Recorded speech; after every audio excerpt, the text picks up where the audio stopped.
and I saw what happened to her, I said, I'm not going to follow in her footsteps, with a virtual pharmacy by her bedside. So, I was told by the doctors that I had to go on prescription drugs for the rest of my life. Well, I didn't take one lousy pill. I just said, no way. And I just started to do research and figure out ways of healing myself. Mm-hmm. And you can do that. Maybe not with every single disease, but with many diseases you can do that. And maybe with every disease, I don't know. But people do it every day. Mm-hmm. They really do. So I know I'm off on a tangent, but no, I like it. Told you when you get me going. Right. Well, actually, was wondering if you could unpack some of that, your own health journey, a little bit more.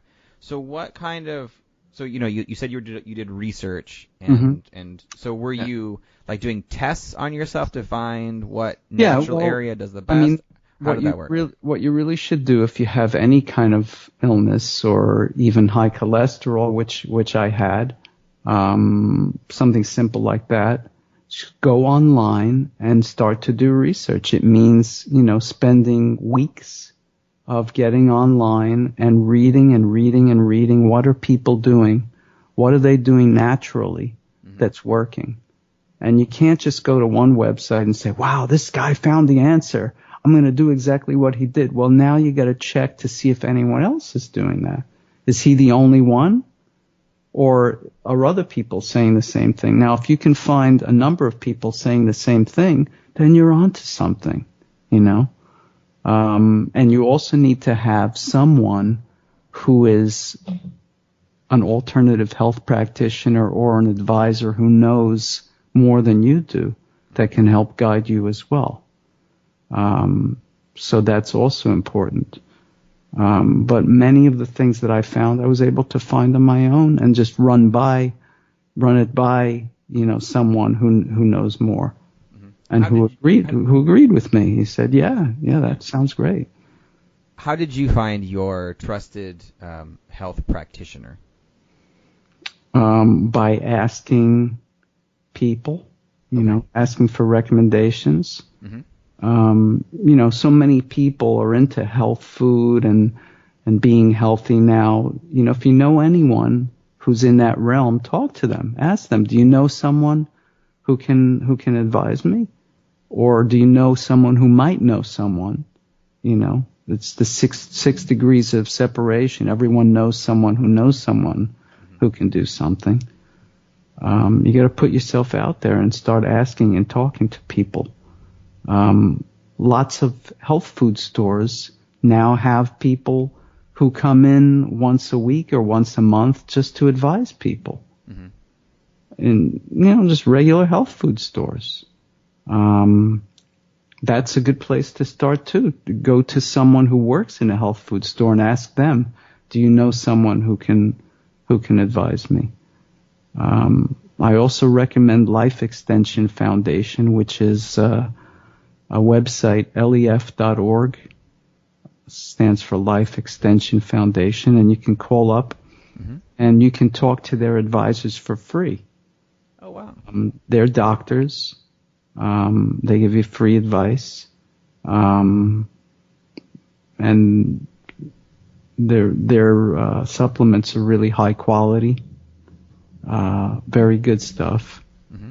I have nothing bad to say about them. All good stuff.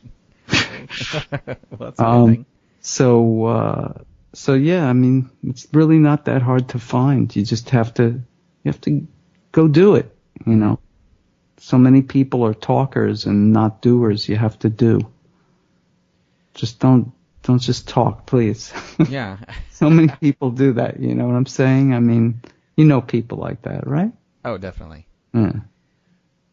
With everything that you've done and gone through, what would you say is the one most worthwhile investment that you have made? You mean monetary? It could be however you want to take that as an investment. It could be monetary. It could be, a book you read or a relationship that you invested in. But whatever is true to you. One thing that pops into my head is, many people that I've interviewed have suggested learning is very important. That, when you're in a down period, maybe you're out of work or whatever, learn, keep learning. You try to learn a new skill or learn something about your industry, maybe take a class or read a book or learn from someone. That really, and in my experience, that's been true too. Just learning something would help you in some way.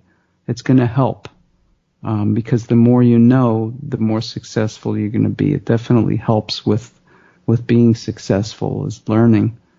You asked me before what one of my favorite books. One that really stands out is The Road Less Traveled. I forget the author, but it's easy to find. Fantastic book. Because I've always been someone who's kind of paved my own way. I don't like following other people. Kind of just doing what others have done. I created my printing business by just quitting work one day and just going with this crazy idea of creating this business. I was just sick of working for someone else and just didn't want someone looking over my shoulder all the time and telling me what to do. I just wanted to go out on my own and try my own thing, and I did, and years later I have a successful business. So I guess I'm an entrepreneur at heart. I'm a serial entrepreneur, as they say, which reminds me of serial killer for some reason, but it's like the opposite of serial killer. It's a good thing. Yeah, definitely. So I hope that answers your question. Oh yeah. So those times in your life where you, let's say, that moment where you left your work to start a company, or other times when you jumped into something that maybe you felt nervous about or even fearful. Yeah. So the times in those lives when you're fearful, how do you get past that? Is there like a pep talk you give yourself or a way of thinking, or what do you do? Well, one thing that always hits me is I always think of myself kind of on my deathbed and thinking, will I tell myself, I should have tried harder. I should have tried that thing that I wanted to do. I should have went for my dream. I should have. I never want to feel that way. So whenever I feel like I want to give up on something, I always think of that, and it stops me it makes me work harder, I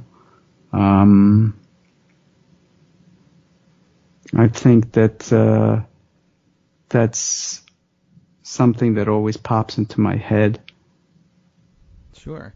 Yeah. Is that something you've developed over time? Because it's a very stoic like memento, yes, a very stoic kind of philosophy of like picturing death and that kind of stuff. It's just, is that something that just eventually kind of came through, or you've developed this kind of like, fatalistic? Well, I mean, it can be a little fatalistic, but I mean, there's ways to think of it It's motivating, right? way. Yeah, it's motivating. Like if I got so many years left in my life, I don't want to accomplish things. Well,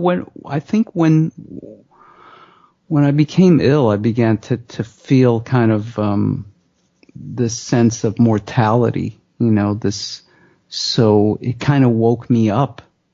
I always think that adversity is a good thing for people. I always say, don't look at adversity as the enemy. Look at it as an ally, because it really does strengthen you and makes you see the world in a better way.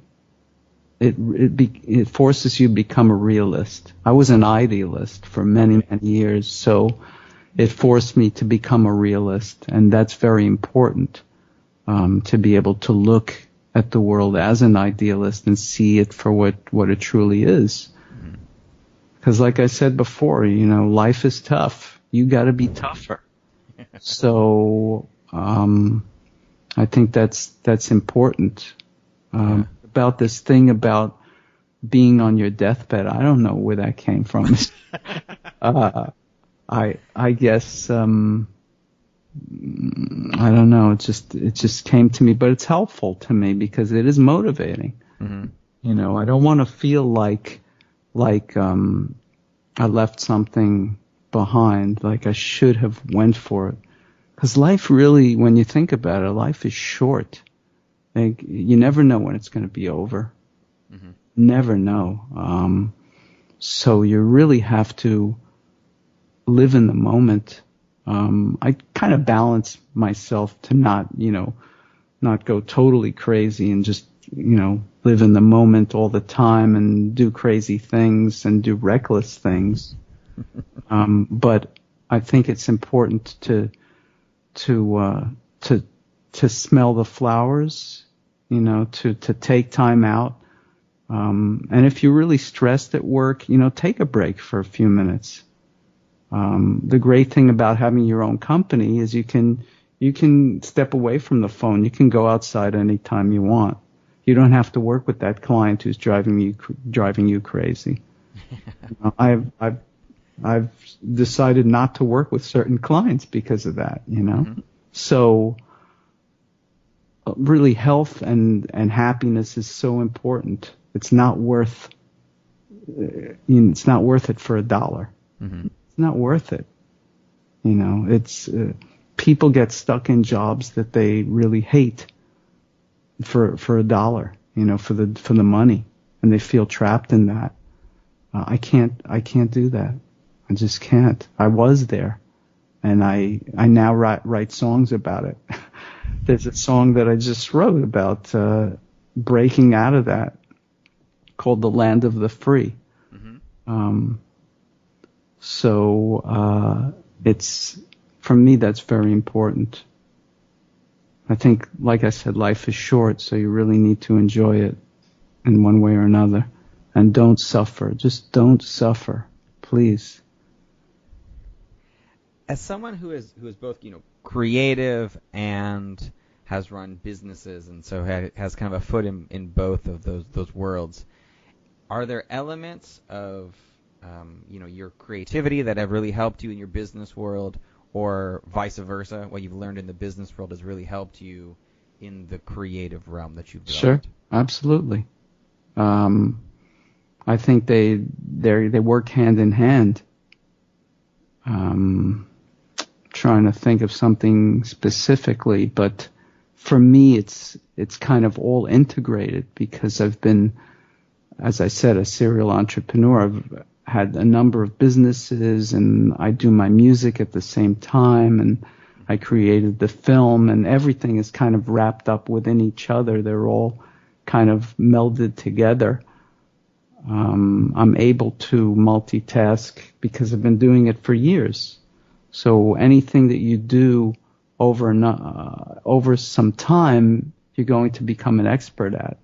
People say it takes 10,000 hours to become an expert at something. I disagree with that. I think it's really the intensity, not the time.